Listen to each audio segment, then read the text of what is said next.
ایک مرتبہ کا ذکر ہے کہ ایک فقیر جہاں بھی کہیں جاتا بس یہی صدا لگاتا، 3 باتیں سن لو اور ہر بات کا معاوضہ 100 روپے دے دو۔ کوئی بھی اس کی اس صدا پر کان نہ دھرتا تھا۔ تنگ آ کر فقیر دریا کی طرف نکل گیا۔ وہ کنارے کنارے چلتا جاتا اور بڑبڑاتے ہوئے لوگوں کو کوستا جاتا تھا۔ اتفاق کی بات ہے کہ وقت کا بادشاہ بھی سیر کے لیے وہاں آیا ہوا تھا۔ اس نے فقیر کو کوستے ہوئے سنا تو اسے بلا کر وجہ پوچھی۔ فقیر نے اپنا تعارف کراتے ہوئے کہا، میں تھکا ہارا چندرا بد نصیب ہوں، جس نے قیمتی سودا سستے داموں فروخت کرنے کی کوشش کی مگر کسی نے بھی میری نہ سنی۔ بادشاہ بولا، فقیر اب کہو میں تمہاری شرط منظور کرتا ہوں۔ فقیر خوشی خوشی تیار ہو گیا۔ اس کے بعد فقیر نے 3 باتیں سنائیں۔ رات کو جاگنا مفید ہے۔ پہلی بات بتا کر فقیر نے بادشاہ سے اس کا معاوضہ 100 روپے کی شکل میں حاصل کر لیا۔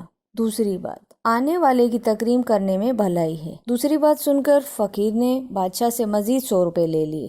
تیسری بات، ضدی کے سر میں جب تک 100 جوتے نہ لگیں تو اس کی اصلاح نہیں ہوتی۔ یوں فقیر نے اپنی تیسری اور آخری بات کی عوض بھی 100 روپے لے لیے اور چلتا بنا۔ وزیر نے عرض کیا، بادشاہ سلامت، یہ تو عام سی باتیں تھی، آپ نے خواہ مخواہ فقیر کو اتنی اہمیت دے دی۔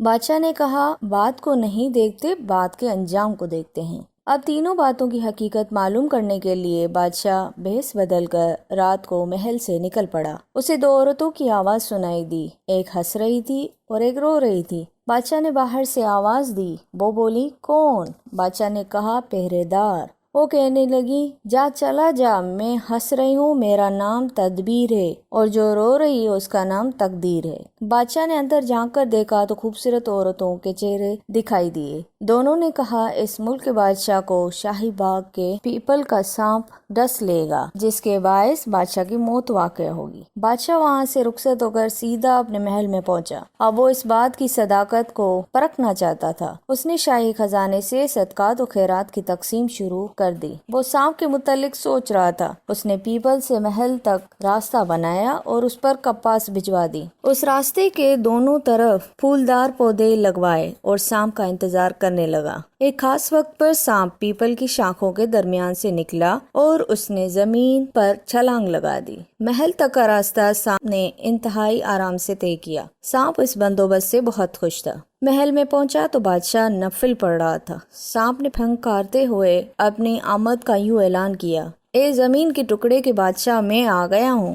بادشاہ نے سکون سے نوافل کی ادائیگی جاری رکھی۔ جب نوافل ختم ہو گئے تو آخری نفل کا سلام پھیر کر سر جھکا لیا اور بولا، لو رب کا حکم پورا کرو۔ فرشتے کے دل میں رحم پیدا ہوا۔ فرشتے کی فریاد پر رب نے اجازت دے دی۔ غیب سے آواز آئی، آدھی زندگی اس کو اور آدھی تجھ کو بخش دی۔ سانپ حملہ آور ہونے کے بجائے واپس روانہ ہو گیا۔ بادشاہ نے سانپ سے کہا، میرے لائق کوئی خدمت ہو تو بتاؤ۔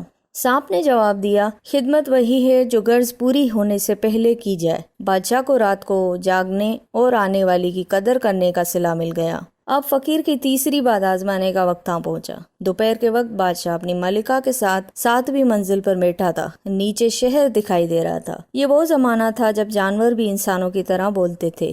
ایک روٹھی ہوئی بھیڑ نے چھترے سے کہا، اگر تم اس وقت گھاس لے آؤ تو میں مان جاؤں۔ چھترے نے 3 چھلانگیں لگائی لیکن کامیاب نہ ہوا۔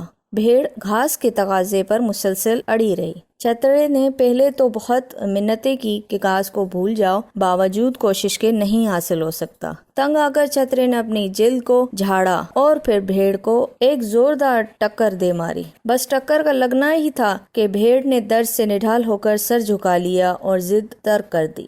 بادشاہ یہ منظر دیکھ کر ہنس پڑا۔ ملکہ نے ہنسنے کی وجہ پوچھی۔ بادشاہ نے صرف اس قدر جواب دیا، انسان بہتر کوٹھی، دل بہتر کوٹھی۔ بادشاہ نے کہا، کوئی بات نہیں، جانے دو۔ ملکہ نے جھنجھلا کر تاش کے پتے پھینک دیے اور کہا، اگر کوئی بات نہیں تو جاؤ، پھر نہیں کھیلتی میں تاش۔ ملکہ کی ہٹ درمی کو دیکھ کر بادشاہ طیش میں آ گیا۔ اس نے غصے کی حالت میں 100 مرتبہ جوتی ملکہ کے سر پہ دے ماری۔ ملکہ بے ہوش ہو کر گر پڑی۔ اس واقعے کے بعد ملکہ آج کسی سے اس کا حال نہ پوچھے گی۔ مراد یہ ہے کہ کبھی ادھوری باتوں کا مطلب نہ پوچھے۔ اسی طرح فقیر کی تیسری بات کی سچائی بھی بادشاہ پر آشکارا ہو گئی۔